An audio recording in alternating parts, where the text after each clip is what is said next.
How's it going, everyone? It's time for the next part of our Wretched Souls narration series. But before we get into that, let's recap the events from the last chapter. In chapter 2, we saw Kaito merge and become one with the mysterious cat demon. After going through a painful transformation and reverting back to normal, Kaito assumed that their fusion didn't hold. But once he returned home, he was greeted by a voice in his head which was none other than the demon himself, explaining that they now share a body. After a brief conversation, Kaito was then attacked by a tracker demon who dragged him outside of his home, nearly killing him. But thanks to his new companion, Kaito was able to summon the weapon Cerberus and put an end to the rampaging monster's assault. Now, let's continue our story and find out what happens in the next chapter of Wretched Souls.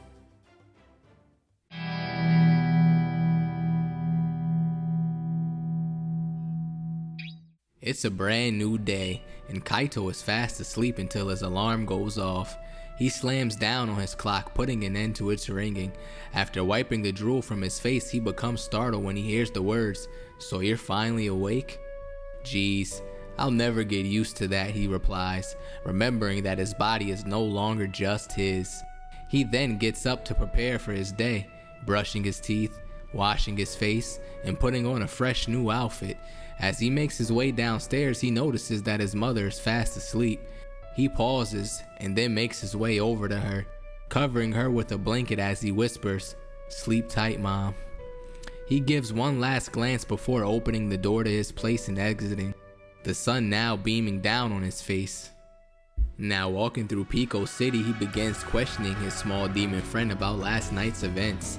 The cat jokes, asking Kaito if he's talking to him, which Kaito responds to by telling him to cut the crap.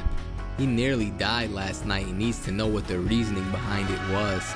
The cat demon then tells him, "If you're worried about a weak D-class demon, then I have news for you."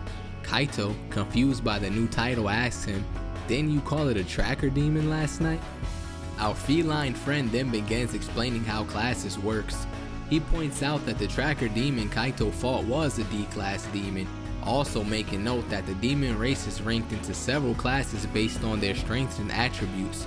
The weakest ranking is D class, followed by C class, B class, A class, with S class being the strongest. He then explains that the one they fought was probably sent to confirm his death. This revelation shocks Kaito as he understands that he barely survived an attack from one of the weakest demons. His friend then tells him to relax, assuring him that if he actually trains himself on how to use his new abilities, he will be fine. Kaito then notices from the corner of his eye a ball bouncing into the street. After the ball, a boy comes running, not paying attention to the oncoming truck as he crosses into its path. Kaito then dives quickly into the street, grabbing the boy and safely crossing to the other side. Everything was so fast that not even Kaito understands what happened. He tells the boy that he has to be more careful and hands him his ball before sending him on his way. The boy thanks him and heads off while Kaito continues on his path towards school. Pico City High. As Kaito gets to the front of the building, he is cut off by one of the school bullies who look to cause him trouble. He snorts while remarking that he was waiting for a victim to show up. Kaito, unamused, replies, "Come on, pork face, I'm not in much of a mood for this today." The bully then charges at Kaito, looking to, as he says, remind him who the boss is. But as he throws punch after punch, Kaito sees each shot coming and dodges them with ease. His attacker, now heavily breathing, asks when did Kaito get so fast. Kaito says that even he is surprised by his own speed.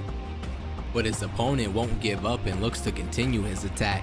This doesn't go too well as Kaito leaps over him, using the bully's head as a foothold while doing so. This sends him crashing into the mud below, while Kaito looks on in disbelief. First I was able to get to the kid in no time, now this? What's happening to me? The cat explains that his strength, speed, and other senses are beginning to increase due to their merge, which excites Kaito. Just then it dawns on him that he's gonna be late for school again. He rushes inside, noticing his friend Akiko at her locker. He starts to make his way over to her as she enters her combination, but while doing so he is greeted by Haru instead. Haru, not looking too sincere, says that he would like to apologize for the fight that they had. But Kaito isn't looking for an apology. He instead tells Haru why don't they settle things the way rivals should. Haru, now becoming upset, asks what does he mean by that.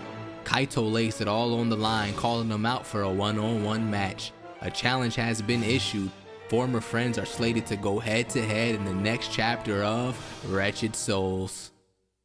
And that's all we have for the third part of our Wretched Souls narration series. Remember, if you enjoyed this video, be sure to subscribe to stay updated on more series like this one. You can also read the manga for yourself by following the link in the description. And if you would like to support this series and other original projects by us, consider joining our Patreon, where you can receive sneak peeks at future chapters as well as other goodies. And as always, don't forget to summon your weapon of choice and smash that like button. Thank you for watching. Until next time.